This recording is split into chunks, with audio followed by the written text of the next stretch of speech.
Your support helps us bring you programs you love. Go to wyomingpbs.org, click on Support, and become a sustaining member or an annual member. It's easy and secure. Thank you. The 2020 budget session of the Wyoming Legislature is underway. I'm Craig Blumenshine, Senior Public Affairs Producer from Wyoming PBS, and welcome to Capitol Outlook. On Monday, Wyoming Governor Mark Gordon gave his second State of the State address in the newly refurbished Wyoming Capitol, and we'll get reaction from the leadership of the Wyoming Legislature, President of the Senate Drew Perkins, and Speaker of the House Steve Harshman. Then we'll take a deep dive with the two co-chairs of the Joint Appropriations Committee, that's Senator Eli Bebout and Representative Bob Nicholas, as they continue their work on the state's biennial budget. And we'll meet Senate Vice President Ogden Driskill at his beautiful Camp Stool Ranch, a ranch that has a view that's unmatched in Wyoming.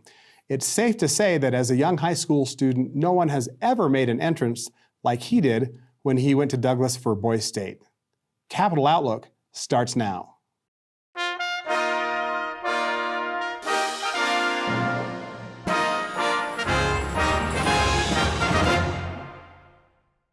This program is supported in part by a grant from the BNSF Railway Foundation, dedicated to improving the general welfare and quality of life in communities throughout the BNSF Railway service area.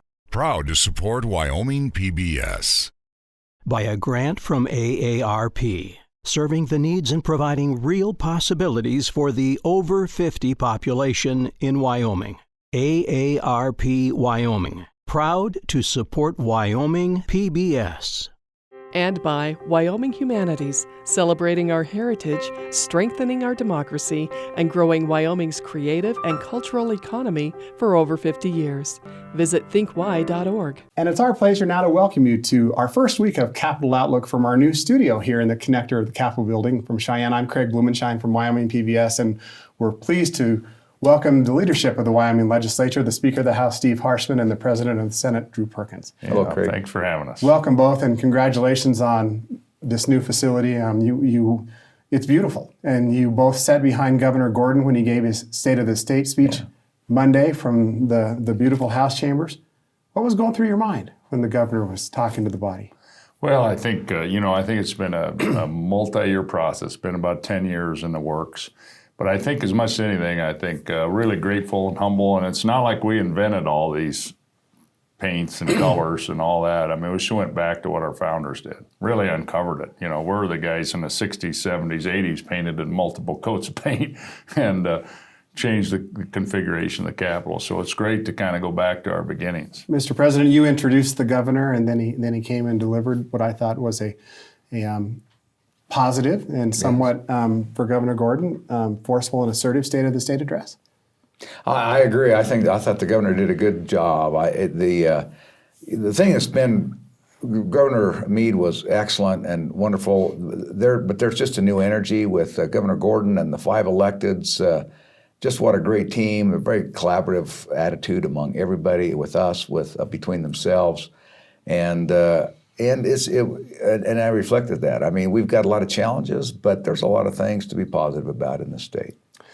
Obviously, this is a budget session, and the budget is the top of everybody's list. A friend of mine, Steve Peck from the Riverton Ranger, wrote an editorial on Tuesday, and he started a sentence this way, and I want you to reflect on this. He said, "Given the confused condition of Wyoming's economy," and then he went on to write about the budget session.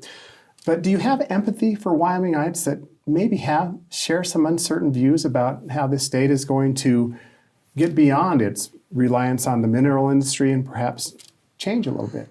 Yeah, I think, and the president can attest to this. I mean, when you're in this job, you watch the weather in Chicago. It makes a big difference on Wyoming's income because they're a huge hub for our natural gas. A warm Chicago winter is not good for Wyoming. International events, you saw what happened overseas, oil spike, but then it settled down in 2 weeks. That's a new kind of, because the markets have all changed, and Wyoming is such an important piece of this whole energy infrastructure in our country and our world, but we're really affected by all these events outside of us. And I think with coal, we peaked out at about 460 million tons. A few years back, we mined 270 million tons last year. And so couple million tons less. And what that really means is not only these jobs, there's 500 jobs in one day that were locked out, but every 100 million tons of coal is $160 million to the state and local governments. And so that's a third of $1 billion a year that is just gone. And so these are challenges, but I think, in my time in the legislature, most of it's been structural surplus. And we've saved. When we had receipts higher than our expenditures, we saved and saved and saved and saved. We're in this 4 or 5 years of structural deficit where our receipts are a little less than our expenses. And so this glide is going the other way. And so it's given us some time, but we got to go to work on it. So the sky's not falling. I mean, we're not running around Chicken Little, but I think that you can't put your head in the sand and be an ostrich and pretend it's not happening. Mr. President, there are families out there that are wondering about 5 years from now, 10 years from now, where Wyoming might be with its economy. What do you tell them? Well, I tell them that it's still a positive outlook. Yeah, Wyoming is right. a great place to be, a great place to raise our families. We continue to be one of the best places for business, one of the best places to come and invest in trusts and corporations and blockchain. We have a fledgling but rapidly growing high technology sector that's and a lot of that is now being fueled by blockchain. Coal is down, but coal's going to be a staple in the environment and in electrical generation for many years to come. If you look around, you have increases in wind. We have nuclear. We can have all these energy sources. We're in a disruptive time when things are changing, and we're going to change with them. And we have to recognize that the economy that we've relied upon and tax base we've had in the past is not going to be there in the future. It's going to change, and we're going to have to do that. Not necessarily because we need to fill the government coffers, but just in order to provide the basic services, to keep level funding for the basic services the government provides, we're going to have a significant and serious conversation. As the speaker said, we've saved. We're in a position where we have 5 or 6 years to do that, but we have to continue to work on it, and we can't just bury our head in the sand and say, I can't do. When you do this, somebody's going to pay a little bit more tax, and somebody's going to pay a little bit less tax. That's just the way this diversification is going to happen, and we have to be open to that. Otherwise, one of these days we're going to run out of time. In our next segment, we visit with the two co-chairmen of the Joint Appropriations Committee. And Co-Chairman Nicholas says this. He said, at the end of the day, we are a huge state of small towns. He says, our biggest problem is not a spending problem, but it's a lack of revenue problem. You just alluded to that, Mr. President. Is that the way you see it? So there's two questions there. In your mind, you received a budget. You saw it from the governor. You now have seen how the Joint Appropriations Committee has worked it. Are you confident that we don't have a spending problem today still in Wyoming? And we asked that question a little bit later in the show as well. And is it a lack of revenue problem? Well, and I appreciate that. I think, so what tools have we used? We've cut $1 billion. We've put some of that back in. We permanently cut about $500 million. We have the smallest budget now we've had in 12 years, fewest state employees, all those things. But as you mentioned, as Representative Nicholas said, Wyoming is unique. The only one like us is really Alaska, and where we are. And I don't think anybody is, there's 8,000 state employees. There's about 16,000 school employees across the state. And so now those are in every town. And a lot of those schools are the economic engines for these little towns, even the big towns. But I think, I don't think any of us know what 10 Sleep's going to be like 50 years from now, or Sundance, or Lovell, or any of those. And I just don't think folks are, other states are closing schools, closing their community hospitals, deincorporating towns in their rural areas. Wyoming's a rural state. I just don't think we're at that point. I don't think any of us got elected to come down there and close down small town Wyoming. So we have a wonderful state, tremendous lifestyle, and most of it's paid by multinational energy corporations. They have the lowest property tax in the United States, low sales tax. We're the least taxed folks on a per person kind of individual tax rate of anybody in the country, bar none. That's a wonderful thing. We want to keep it that way.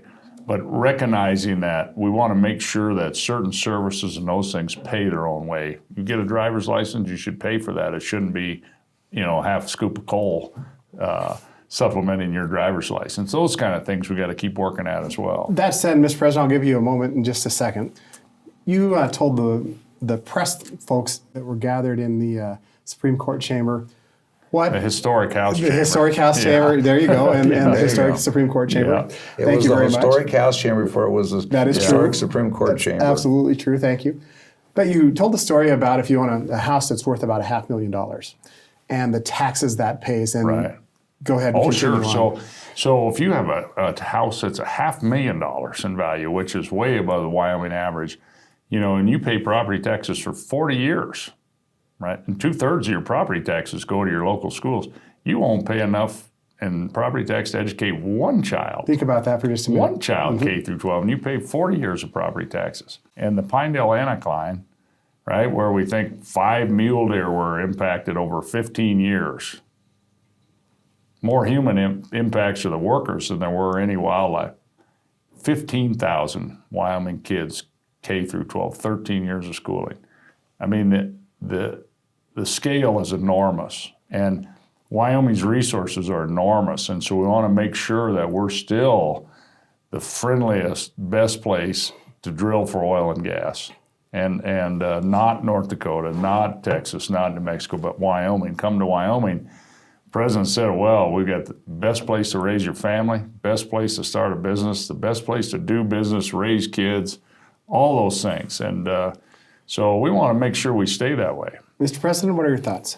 Well, I don't disagree. I think that I think we said in a conversation with you a year ago, and we talked, and people before us have talked about the fact this is a situation you can't cut your way out of it. You can't tax your way all the way out. You have to continue to look. Now, how do we solve that? Well, we do have some revenue issues. We've got to deal with the revenues. We just have to face the fact that we have to diversify the tax base and change how it's going. We've ridden the mineral horse for a long time, and it's getting old and it's getting tired, and it's not going to be able to do what it used to do. It's always going to be an important part of our state. We have to continue to help and foster it, but we can't just rely on that. That being said, we just finished and wrapped up and submitted the final report on the Efficiency Commission. We've saved, just that commission since it started, saved between $4 to $6 million in this biennium. I think there's 25 to 30 that'll make a difference in the changes that we've made. And we've had 20-odd pieces of legislation. We've had a number of executive actions with probably 25 to 30 million in the coming biennium. And over the next 5 years, we'll probably generate $175 million in savings if we can continue to work and implement those things. So there's improvements we can be made. But my first year in the legislature, the general fund budget was right at $4 billion. I think the budget that comes out, the legislature is about $2.7 billion for general fund. So, that's 14 years ago. We have been cutting. We have been becoming more efficient. We continue to do that. But we just have to face the reality and have the serious conversations that we need on the other side, too. And we've got about a minute and a half left here. What do you view your role, maybe not this session, but in the interim, about those conversations about revenue? You two are the leaders of your respective bodies. What do you view your role is in talking about, it's a hard conversation, revenue?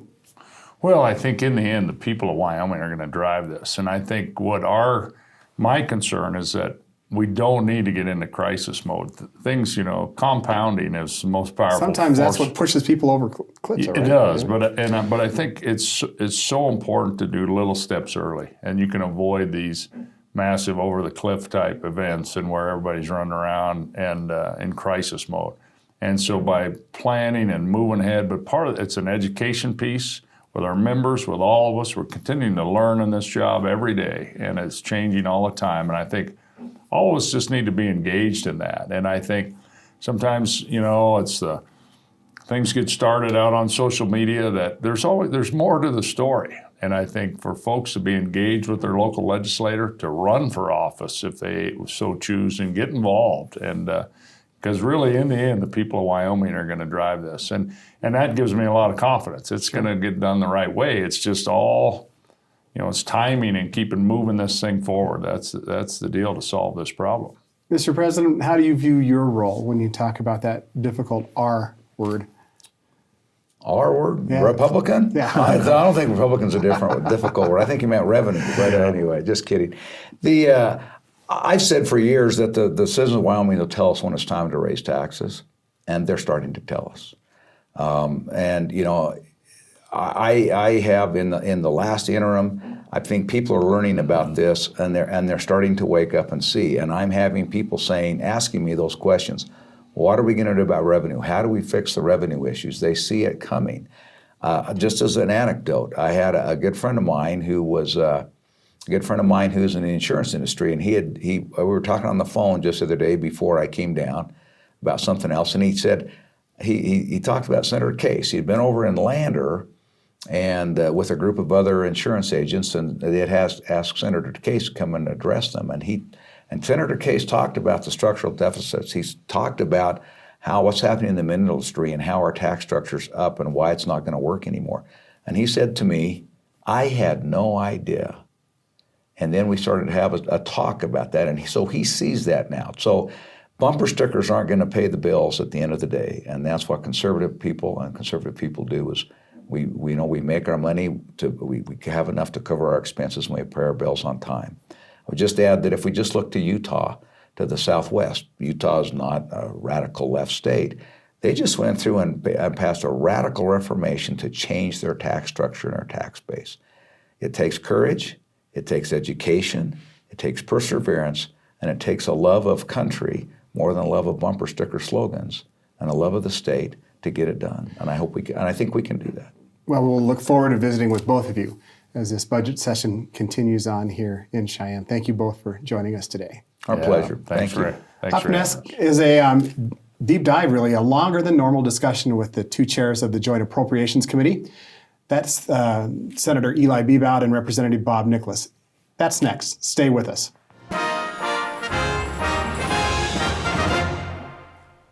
And as we continue Capital Outlook, our first week here in our new studio in the connector off the Wyoming Capitol, we're pleased to be joined by the two chairmen of the Joint Appropriations Committee, Representative Bob Nicholas and Senator Eli Bebout. Gentlemen, welcome. Have you noticed any philosophical differences in the way Governor Meade organized and presented his budget to you versus how Governor Gordon provided you his budget?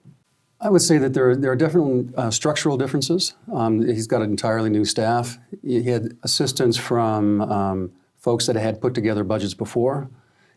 As you know, the governor is restricted on how and where he can take money from, and so he had a unique overall budget presentation. At the end of the day, his budget is about the same on kind of a needs budget as the last budget we had from Governor Meade, and so from the large picture, it's very similar, but it was presented in a lot different fashion. The only thing I would add, and Co-Chairman Nicholas is correct, I would agree with him, and the thing that I thought we've seen, and of course Governor Meade and the legislature, 3 or 4 years ago made the hard choices to cut general fund, and Governor Gordon continued that. And what I saw in what he did when he submitted the budget was on capital construction. And we heard it in the State of the State, and I think a lot of us feel that way. We've spent a lot of money, well spent, on capital construction for the state as well as for our schools. And it's maybe time to slow that down, and I think that was a message. I saw that somewhat in his budget, so we'll continue the discussion, but all in all, I thought that was it. And then the other thing that was pretty important, when we have reduced revenues, we look at ways to cut government. Across-the-board cuts are not something that he thought was a good idea. Generally, I would agree with that. Programmatic cuts are the way to go. But I don't think we really made a lot of progress in programmatic cuts. I'm a little bit disappointed we didn't do more. You share that perspective, Representative? Well, at the end of the day, even though the Joint Appropriations Committee, we spend literally a month going through every budget, we don't have the intimate knowledge of what programs are not needed, what's are overfunded or underfunded because we don't have the time and the expertise to put into it. So programmatic cuts are a difficult thing to do, and we have to have the assistance of the executive branch to do that so that we do it surgically and not with a club. So Well, and the other thing to add to that, of course, is the efficiency that we've been working on collectively. And when the various agencies would come in, every time I think we talked a question of, well, how are you doing on efficiencies? And everybody's aware of it. It's an executive movement or direction now they have to go. So I think that's going to have a big impact long term for us. And those numbers we talk about and what we'll save in government by just being more efficient are real. So that's a great way and a good movement, and the Governor Gordon is supporting continuing that. So we'll do that. Anecdotally, you hear every now and then, still have a spending problem here in the Wyoming legislature. Do you agree with that?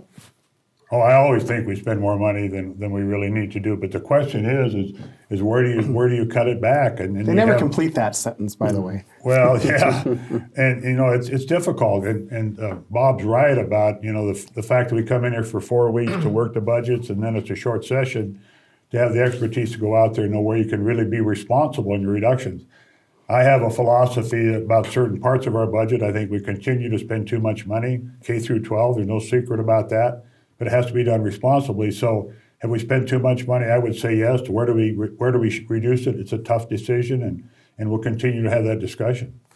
So at the end of the day, we're a huge state of small towns, 98 small towns, communities across the state.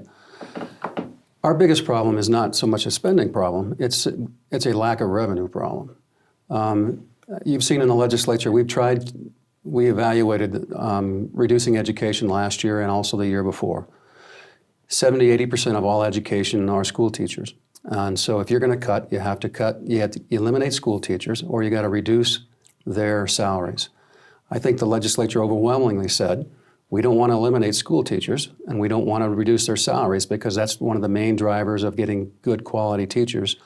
And the equilibrium between us and our surrounding states is getting smaller and smaller, so that there's not that big of a differential between what we pay in Wyoming and what we pay in other states.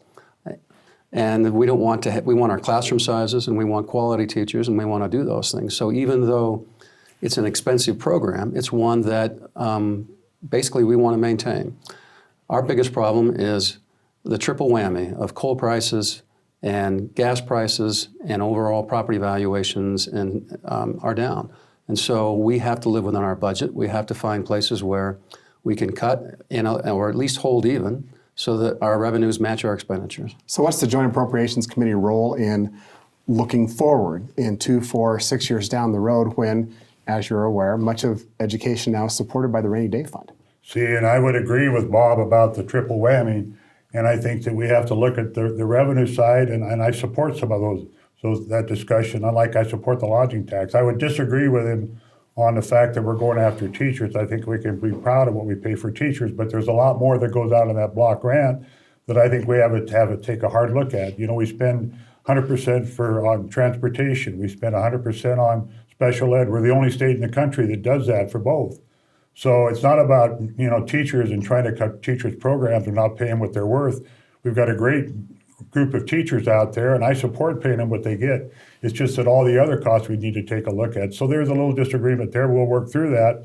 But down the road is where we really get nervous. And prospectively, I always like to look down. All these years I've been doing this budgeting, where are we at 4 and 6 years down the road? And there's a huge structural deficit. And Bob's right. What are we going to do?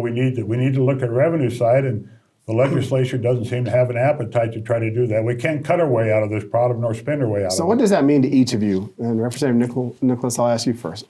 We need to look at the revenue side. What does that mean to you? Well, we have a fundamental obligation to live within our means.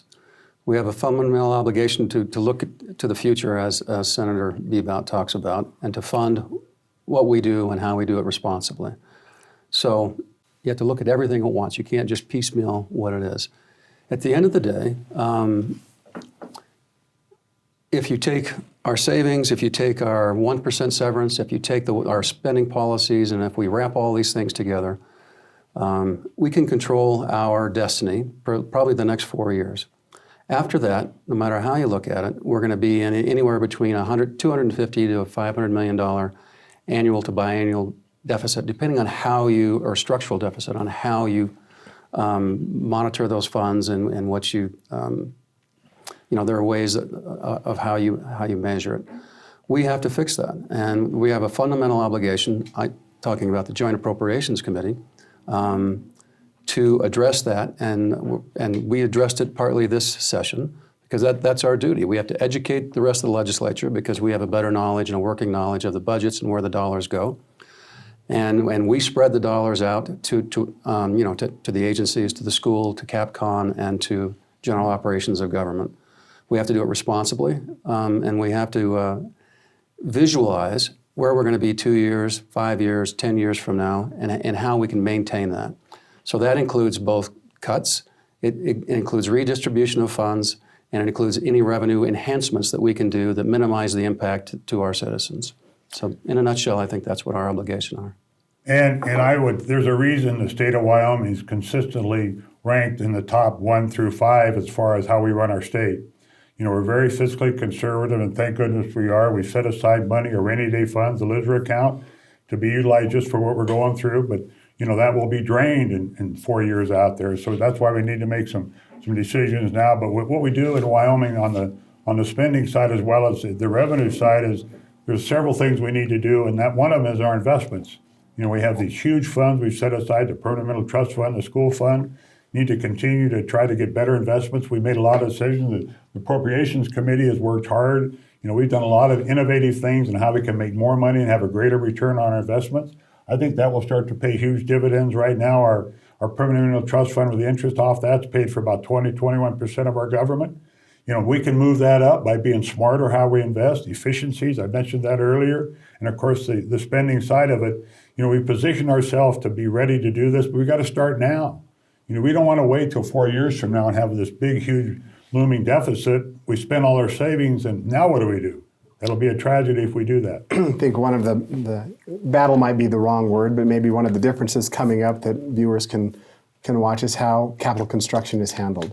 You guys have popped out a capital construction bill, and I think there are some differences, to say the least, between the House and the Senate. Either of you want to comment about what's coming with capital? Well, I'll take a shot at that. I think we both have the same agreement that we want to do what's right for Wyoming, and capital construction is a big part of it. We can be proud of what we've done, but as we have this shortage of revenues, I think it's time to try to step back a little bit. And we made a huge commitment to the university and to like the state capitol and spent millions and millions and millions of dollars.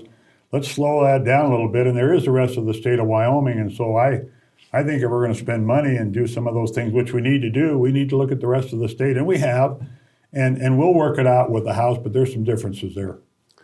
So, you know, although there are differences, they're not dramatic. But let's just talk about what those differences are. On capital construction, the primary difference has to do with the University of Wyoming.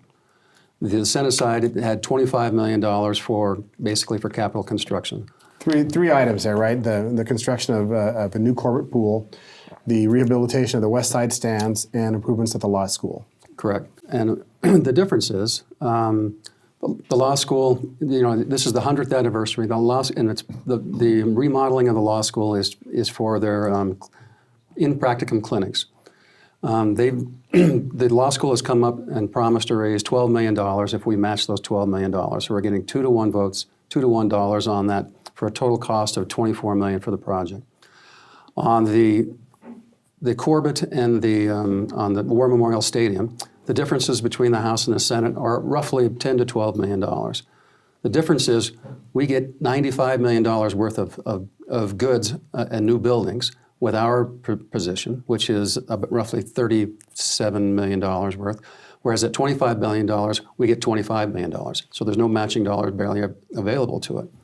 So if someone comes, you give them a quarter and you get back $1, that sounds like a pretty good investment. We also know that over time, we're going to have less and less dollars for capital construction. So if we don't do it now, it may not happen again. So they're both valuable, useful projects, and both of them are significant matching dollars. And so it's just the right thing to do from the House side, and that's just kind of how we perceive it. The other difference is on school capital construction, there's a $19 million difference between the House and the Senate, and basically that's one school in Albany County that everyone agrees to has fallen through the cracks. It's been in the top 5 twice in the different ways that we evaluate schools, but every time when we change our evaluation process, it just drops off the list.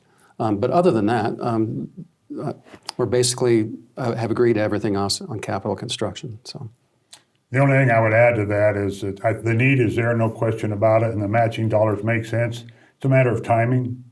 And like I said earlier, I think that we've made such a huge commitment to spending in the university. Maybe it's time to just take a step back and say, well, let's look at the rest of the state. So I would agree with Co-Chairman Nicholas about the needs there, the benefit of how we leverage our dollars is there. It's just a matter of timing. Those dollars will be there down the road, and I just would rather spend them in other areas of the state. You're saying those dollars will be there down the road, and I think his position is they may not. Well, and none of us can predict the future. I wish I could.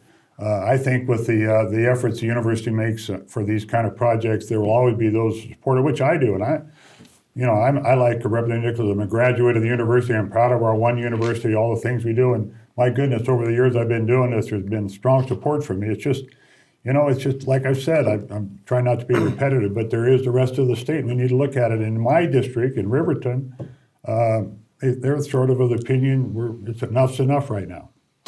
On to other priorities you had in the interim, and there were several, and certainly the budget bill wasn't the only work that you generated, and your top priority had to do with contract and leasing procedures for the state of Wyoming. Give us an update on the work that you accomplished there.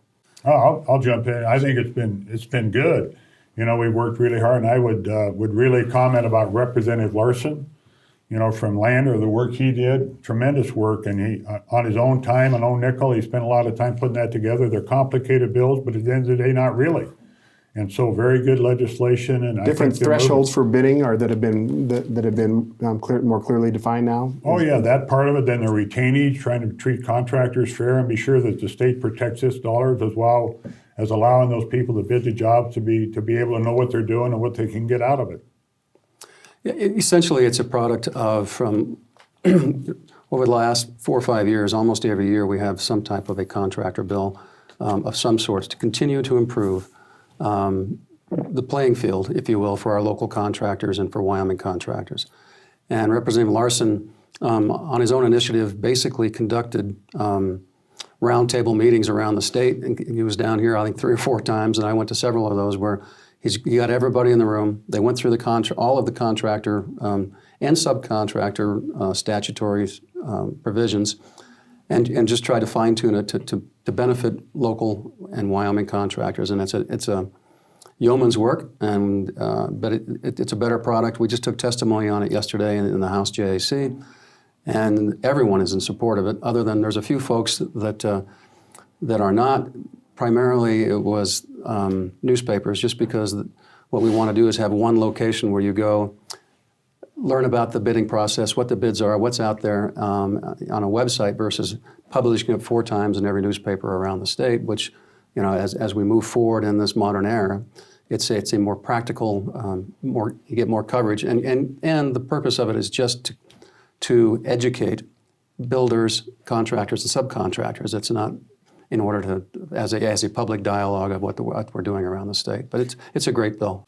Your second priority had to do with the Wyoming retirement system. You were asked to review the actuarial assessment of all retirement funds and talked about mandatory cost of living adjustments. What have you come to learn about the Wyoming retirement system? Well, I've been working, I was a liaison on the retirement for roughly 6 years. And honestly, it's a tough position. We've been tinkering with it and trying to save, basically, the Wyoming retirement system, prop it up and make it economically sound since I came into the legislature. Right now, we're around 76%, so we're unfunded, basically, by around 20%. Explain a little bit what that 76% number means. Sure. If 100% funded retirement system means that you have enough money set aside, so if the system failed, or if we just drew the line, it would pay out all of the obligations and promises that we've made to state employees through their retirement. And so that's a 100% funded retirement system. And we're not there. We're about $1.6 billion short on that. And so we need, and we passed a statute that says we need to be 105% funded. So over the last 3 or 4 years, we've been basically adding, to that fund. We're increasing the overall contribution rate I think in 2021 it goes to 18.5% funded. That's still not enough, is what they tell us. And what we did is we made incremental changes for the last almost 4 years, going up 0.5% a year to bring it from 16.5% up to 18.5%. Well, our good friends, the actuaries, came in front of us and said, really, you need to be at 20.5% to have a fully funded retirement system with the benefits that you would like to offer to the state employees, which means we need to raise it another 2%, roughly. Well, that's the equivalent to, over the course, if we do it in 3 or 4 years, that's $80 million that we have to add to this fund. And typically, it's half employer, half employee, which means the state of Wyoming, over the course of the next 3 to 5 years, will have to contribute another $40 million to the fund to get it trajectory up and so that we can be fully funded. And as you know, as we just talked about, we're in a budget crisis and a structural deficit. So we have to figure out where we're going to come up with that $40 million. That's one of the reasons, by the way, that the Governor Gordon asked for a $21 million increase across the board, for state employees. In $1,000 per employee per year bonuses, essentially. And all of us want to give state employees those increases. But if you look at the EGI, the group insurance, and if you look at the retirement, we're going to be contributing close to, over the course of the time, it's at least $60 million of additional funds out of state coffers in order to capture the EGI and to capture retirement. So the Joint Appropriations said, well, before we give a $1,000 increase, let's look what we have to do first to shore up retirement and to shore up the group health insurance before we throw another $20 million, which will, over the next biennium, that won't be able to go away. So that could easily turn into $30 or $40 million over the next 3 to 4 years. And where's our first priority? And I think it was a consensus of the appropriations. The first priority is to take care of retirement, take care of our group health insurance, and then look at how much money we have in the pot remaining, and if we can afford any type of a one-time pay increase or some other benefit the state employees will consider it. Of course, the governor then says that we're losing good talent because we can't. That's always the discussion. But there was universal agreement between the Senate and the House in those areas, and if you look back at what we tried to do, this is not a surprise where we are with our retirement system and the actuarial soundness of it. And Representative Nicholas talks about 76%. That's an accurate number. And actually, Speaker Harshman and I, when we co-chaired the Joint Appropriations Committee 4 years ago, put in that bill that Representative Nicholas is talking about to get us to the 18.5%. We worked the bill yesterday to go to 20.5%, half by the state, half by the employee. And it's a heavy lift, but it's something we need to do. And when you get to the 20.5%, what people need to realize is the state's still picking up about 15% of that, and the employee only 4% or 5% of that. So it's really a benefit to the employees, and it's their plan. It's our obligation, though, to make sure it's there for them when they need it. And with it being so underwater, it's just very difficult to raise a COLA. And right now, I'd love to say, let's have a COLA, but until we get the fund in a proper position and the money there to cover the long-term needs, I'm not going to support a COLA. Before we go, and our time is running a little bit short, Senator Bebout, I just wanted to ask you, what's the latest relative to the Bonita Divide oil and gas field expansion project that many believe would mean about 4,200 wells in Fremont and Natrona counties? Well, we have an opportunity on the Bonita Divide project to really step up and do the right thing for Wyoming, for Fremont and Natrona counties in terms of jobs creation, revenues there. All of the reasons are there. And as we all know, oil and gas will not bail us out of this deficit we have. It will not be the same with what's going on in other states with a huge shale revolution. But those that are still here and still in Wyoming and want to contribute to our state need to be helped and move along. And I'm quite frankly, the Wyoming DEQ is trying to do their job, but we had a reasonable discharge permit application that came out 4 or 5 months ago. And since that time, they more or less reversed it. In fact, I think made it worse in a lot of ways. So I'm not supporting that. I think it's a bad move for Wyoming, and we will continue to look at it. And I think that there's some things we can do to maybe resolve the issue. You don't think the project's dead? I think but I think this is not good.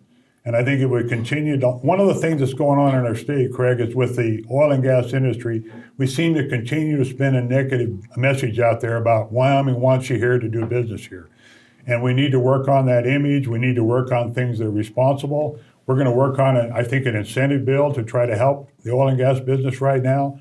That'll be, it'll be controversial, but it's the right thing to do. And Bonita Divide needs to go forward. We need to have those wells drilled, and we need to resolve the issue between, quite frankly, the state and how I feel in the Wyoming DEQ.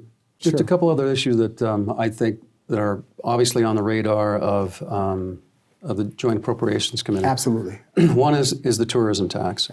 It's something that was supported by the governor. It got nearly unanimous consent out of the appropriations. So, and in essence, what that will do is remove at least $30 million from the general fund to help to ensure that we have a balanced budget and that on our general fund side, we do not have a structural deficit, and it protects that. And 80 to 85% of all of that is paid for by folks that don't live in Wyoming. And so to put that in perspective, if the bill passes, and if you stay 5 nights at a motel in Wyoming over the course of the year, your lodging tax increase will be $15 a year. And so it's not a substantial amount of money to the average Wyoming citizen, but it's a huge impact to our ongoing general fund operations. The other big issue that's going to... Before we leave that one, and Representative Nichols is absolutely correct for all those reasons, and it's a small piece of what we can do to broaden our tax base, and we need to move that forward and get it done. The other big thing that, the other gorilla in the room that may be addressed, and we're going to try to address this year, is the current state of gambling in Wyoming. We've got gray games that are out there that are all unregulated. There's lots of different types of gambling going on, and so there's a bill that came out of Revenue that is now going to go to the House JAC on our side, and either we have it or we don't. But I think everyone is agrees that we're in a place now where we need to regulate it and be proactive versus reactive, and to develop a gaming commission to address what's going on, and use it, if it's going to exist, it ought to benefit the state as well as the local and county communities. The last thing we didn't talk about, I hope you talk about it when you talk to the Education Committee, is recalibration.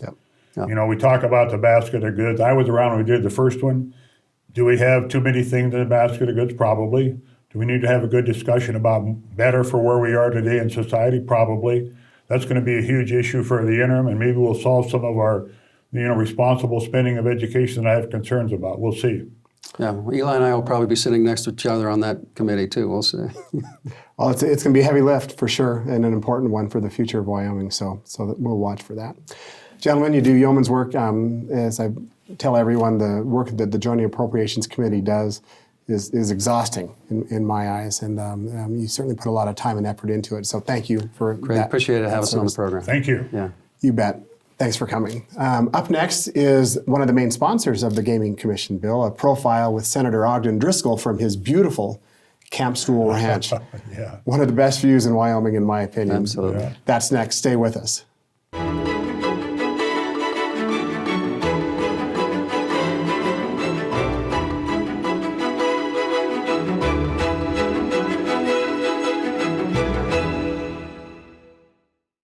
And now it's time for our Capital Outlook profile this week, and it's with Senator Ogden Driskill. Senator, welcome first. And we are in just a beautiful place just outside the nation's first national monument. Yeah, welcome to the Camp Stool Ranch. It's our old family ranch. It's been in the family for a little over 100 years now. I'll ask you in just a little while if we had any aliens visit recently.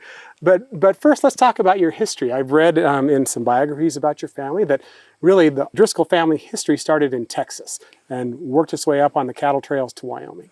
It did. Prior to the Civil War, my 3 greats-grandfather was a storekeeper in Texas, and as the wild cattle herds became of value, he was one of the early entrepreneurs that started gathering cattle and trailing them north. And consequently, he and his brother-in-law, Jess Day, were some of the larger suppliers to both the Union and the Confederate armies during the Civil War, and became an honorary colonel. And then after the Civil War, started trailing cattle north into Ellsworth, Kansas, and then ultimately into Colorado and Wyoming, and late 1860s into Wyoming and 1870s here when the Black Hills opened. And I think I've read 1 million head or more.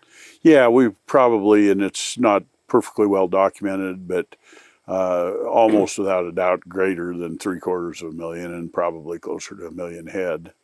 All in herds of 2,000 at a time. Jeez. So it's kind of interesting. The vision of these huge cattle herds wasn't Driskill's. They tend to be small, compact herds with a handful of cowboys and a cook. But you've had your presence in this part of the region. You were born in Belfouche. How long have you lived in Wyoming? 1970 was Most of your life. when we came out here. Yeah, all my adult life and most of my life. Although even when we were in South Dakota, we still had the ranch in Wyoming, and I've spent my life horseback. Actually, all our summers were spent at a place called Mosque that's an abandoned town now that was a land in the hills where we ran our cattle in the summertime. And a graduate of Hewlett High School, a Red Devil. Yeah, I was a Red Devil from Hewlett, and great school and a great town. And some politics have been in your family. You ran for student council when you were in high school. How did that work? I was actually, student council president in Hewlett. Didn't do so great at Boys State, which is another story that's fun. I'm probably the only kid that's ever flown to Boys State on with 15 helicopters. They were filming Close Encounters of the Third Kind on the ranch. And the helicopters at that point in time were under contract with Columbia Pictures, and they had to be flown so many hours a day. And when I told one of the pilots that I was going to Boys State, he offered to take the whole fleet because they were grounded for the day on the movie. So I actually got to fly with a fleet of helicopters and fly into the grounds at Douglas on a helicopter. And that didn't help your election bids at Boys State, It didn't get me there. It was a great time and made some good friends. And but no, the politics is old. And you told me your parents were politically motivated. Yeah, my mother went many years to state Republican convention, national conventions, and I grew up with politics. Dick Cheney and Malcolm Wallop and all the crew spent nights here when they were doing campaign stops in Crook County, and so kind of cut our teeth on politics, all of our family. You chose to run for the House in 2004 and ultimately ran for the Senate in 2011. Yeah. What motivated you to get involved at the state level then? I've been involved in community service for nearly all my life, and for myself, it was the want to help create a better Wyoming and leave a legacy for ourselves. Our family's always been pretty quiet about going about business, and I've always been kind of driven to try to be a piece to make the world a better place, so to say. It's been interesting for you sometimes. The needs maybe in Crook County aren't the same as the needs in Albany County or Laramie County or Sweetwater County. To have that balance there, being now you're in leadership in the state legislature. Yeah, I'm feel really blessed to be from this small a county and be trusted to go into leadership on it. And Crook County it's without a doubt, it's probably one of the more unique counties. Every county's got its own attributes. A friend of mine tells a story about Crook County I think holds pretty much true, and he says, in the United States, Wyoming's the most conservative state in the nation, and he said Crook County's the most conservative county in Wyoming, and Hewlett's the most conservative town in Crook County. And he said, where does that put you? And it's really true, is you represent really a down-to-earth, ultra-conservative crowd as a whole that are really pragmatically great people, but very conservative. Tight upbringings, close to ag, close to home, and family-oriented. And that's Crook County.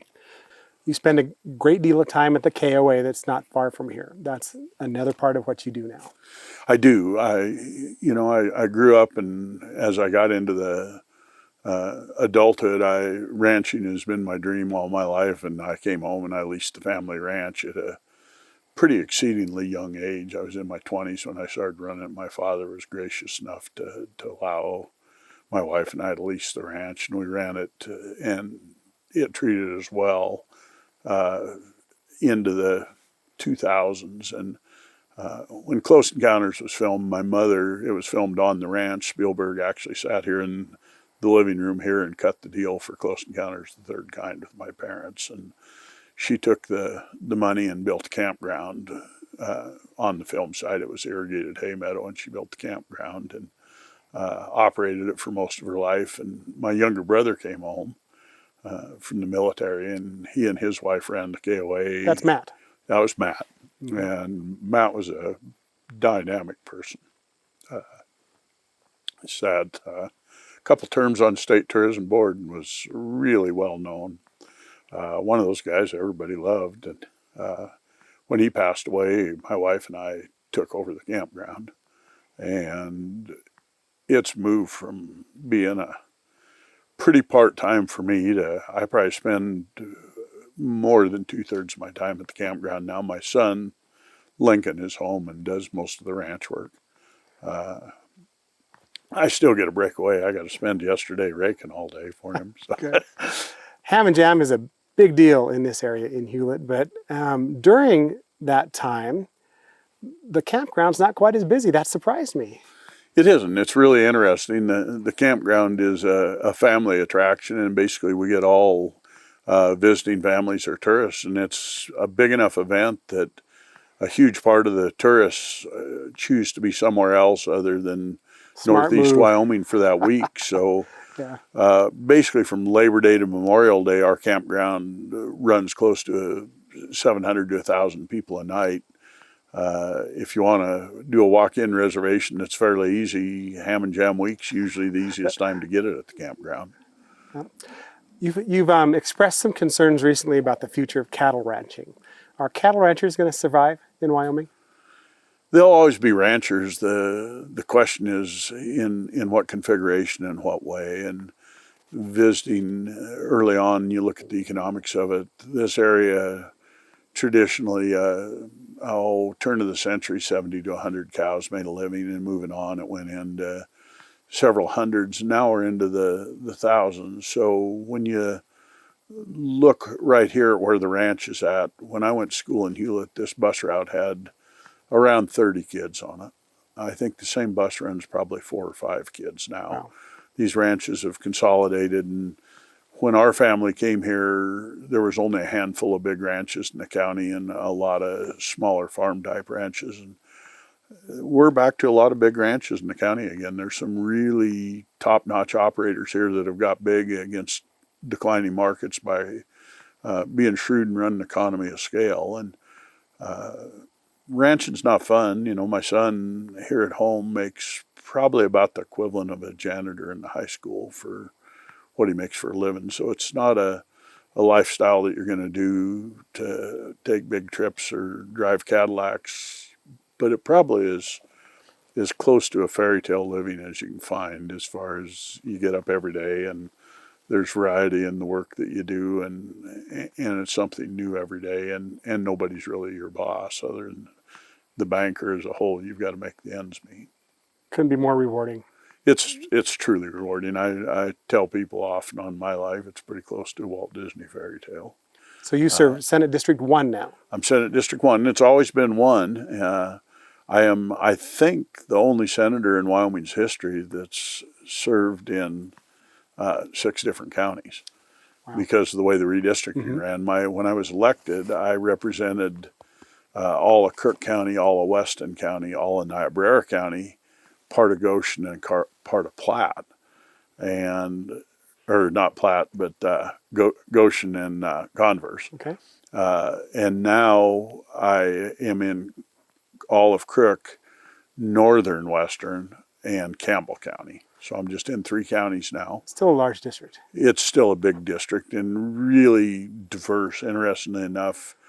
Probably easier to serve prior to redistricting. All 5 of those counties, 4 of them were in the bottom 5 of economics, almost no oil and gas, pretty much ranching. So they're even though it was diverse, I was a couple hundred miles north to south, pretty much all similar people.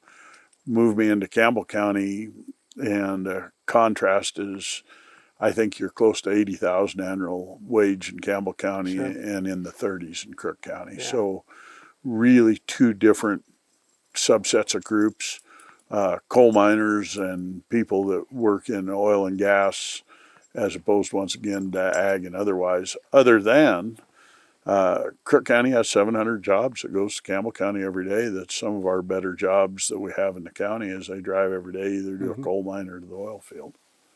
So, Wyoming going to survive? Is the future bright? I think the future's really bright. It's always tenuous. It doesn't matter what point you pick a history book up and look, and you look at newspaper and news of the time. We tend to not see the bright spots. You rarely see, even in the middle of a boom, somebody saying it's peaches and cream. There's always the naysayer end of it. And I think our future's probably as bright as it's ever been. And lastly, Senator, before you go, any aliens come your way? Well, you might think they're aliens the way some of the people dress at times, but no, we haven't. What's the question you get the most about Close Encounters of the Third Kind down at the campground? What do people want to know about? Aliens. Did you meet Steven Spielberg or any of the actors? The answer is yes to all of that, sure. What was it like? And the answer is, we did get to meet all the actors. I was in high school. My best friend's father was superintendent of the park. Consequently, where they were leasing a chunk of our ranch for the filming, and his father controlled a lot of it, we got treated really well. And fun time for you?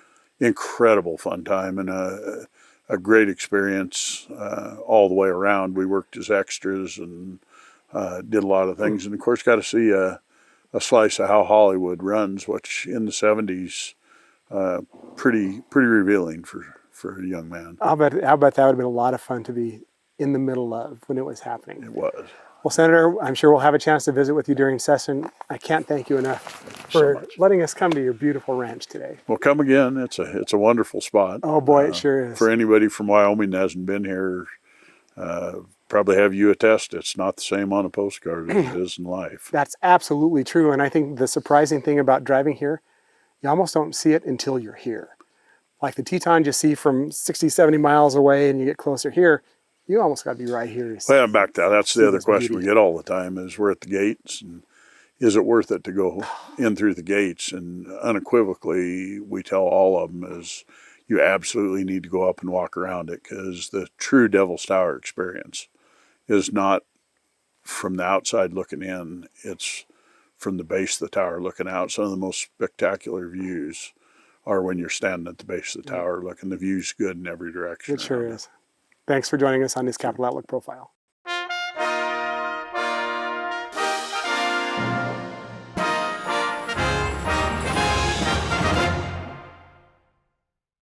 This program is supported in part by a grant from the BNSF Railway Foundation, dedicated to improving the general welfare and quality of life in communities throughout the BNSF Railway service area. Proud to support Wyoming PBS. By a grant from AARP, serving the needs and providing real possibilities for the over 50 population in Wyoming. AARP Wyoming. Proud to support Wyoming PBS. And by Wyoming Humanities, celebrating our heritage, strengthening our democracy, and growing Wyoming's creative and cultural economy for over 50 years. Visit thinkwy.org.